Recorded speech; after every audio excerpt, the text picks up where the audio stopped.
إن الله وملائكته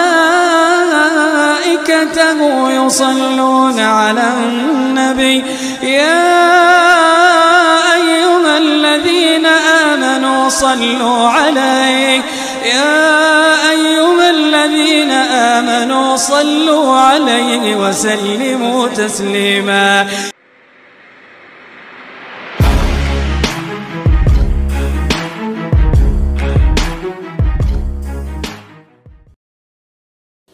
السلام عليكم، اهلا بكم في فيديو جديد. لو اول مره بتشوفني ما تنساش تشترك في القناه وتفعل زر الجرس عشان يوصلك كل جديد. بنقدم تغطيه خاصه باخبار النادي الاهلي واخبار نادي الزمالك، بالاضافه لاخبار نجمنا المصري محمد صلاح، بالاضافه لموعد المباريات. فلو اول مره بتشوفني ما تنساش تشترك في القناه وتفعل زر الجرس عشان يوصلك كل جديد. في الحلقه ديت هنقدم لكم موعد مباراه الزمالك القادمه.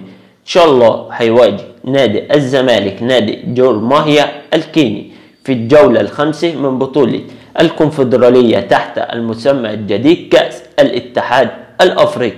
المباراة هتبقى يوم الاحد القادم الموافق 10 مارس 2019 10/3/2019. المباراة هتكون الساعة 9 بتوقيت القاهرة، الساعة 10 بتوقيت السعودية، الساعة 11 بتوقيت الامارات. تاني المباراة هتكون الساعة 9 بتوقيت القاهرة، الساعة 10 بتوقيت السعودية، الساعة 11 بتوقيت الامارات. اما عن القنوات الناقلة للمباراة فسوف تبث المباراة عبر قنوات بين سبورت الحاصلة على بث حقوق البطولة.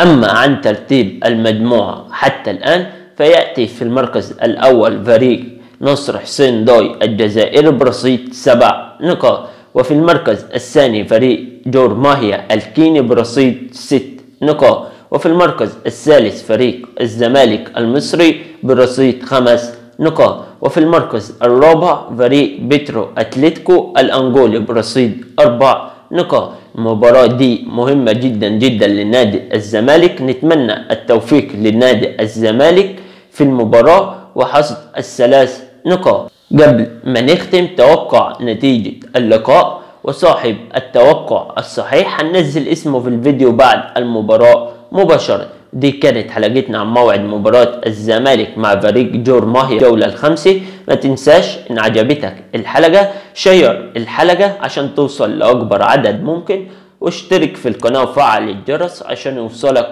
جديد الفيديوهات، وانتظرونا في فيديو جديد. صل على محمد.